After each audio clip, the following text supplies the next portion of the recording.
Supreme Chancellor Vex Morion stood at the apex of the Grand Tribunal, his ceremonial robes flowing with embedded quantum filaments that shifted through spectrums invisible to most species.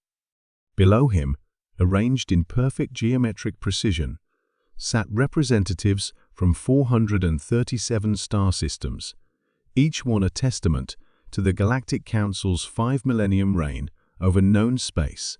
Today marked a historic occasion, the formal integration of the recently discovered human civilization. "The proceedings will commence," announced the Chancellor, his voice amplified through neural broadcasters that transmitted meaning directly into the consciousness of every delegate present. The ritual had remained unchanged for thousands of years, performed exactly 436 times before this moment.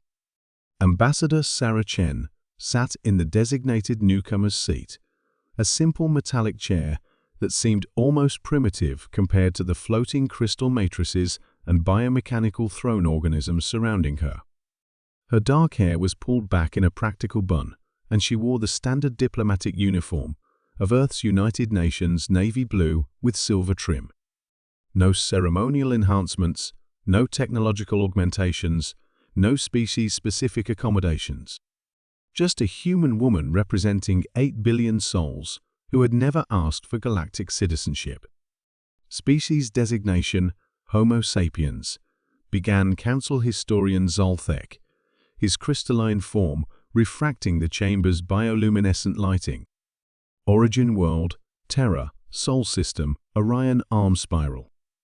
Technological classification, level 4.2. Cultural assessment, primitive but adaptable. Sarah's jaw tightened slightly at the word primitive, but she remained silent. Earth's diplomatic corps had prepared her for this moment through months of intensive briefings based on intercepted galactic communications. Population, 8.2 billion organisms. Estimated productive capacity, 600 billion galactic standard units annually. Resource extraction potential, moderate. Strategic military value, negligible. The numbers echoed through the chamber like an auction assessment. Sarah forced herself to breathe steadily, remembering her training. Observe, document, survive the first encounter.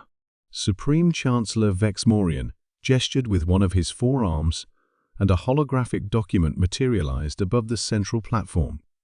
The text appeared simultaneously in hundreds of languages, automatically translating for each species present.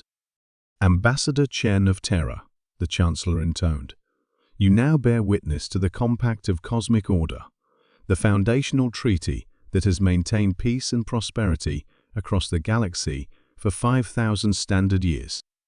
Sarah stood as protocol demanded, her eyes scanning the floating text. The document was extensive, but certain phrases stood out with alarming clarity.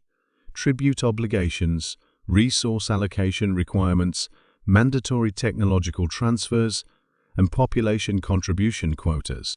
Every species that joins our benevolent confederation contributes according to their capacity, explained Minister Korth-Gex, whose biomechanical voice synthesizer added harmonic undertones to each word. The Arachnid Collective provides rare minerals from their homeworld's core.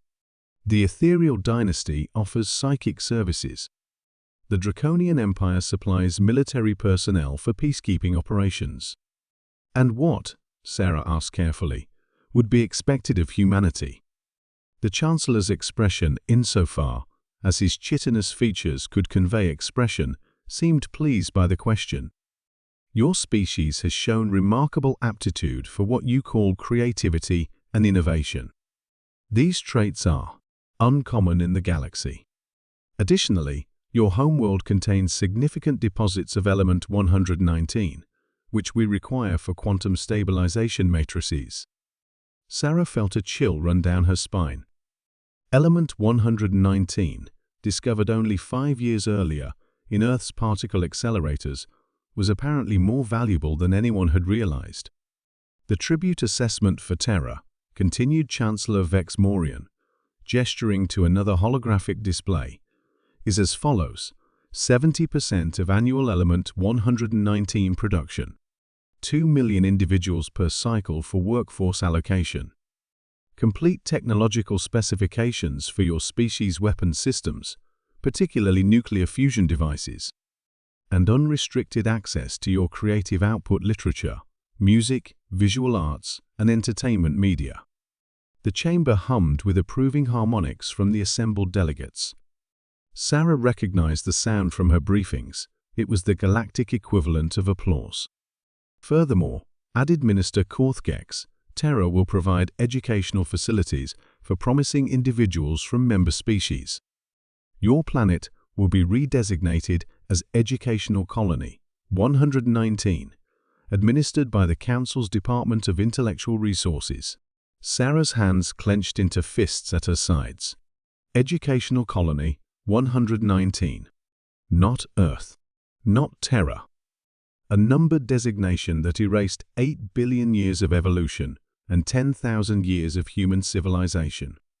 The tribute collection will commence 90 standard days following your acceptance of terms, the Chancellor announced.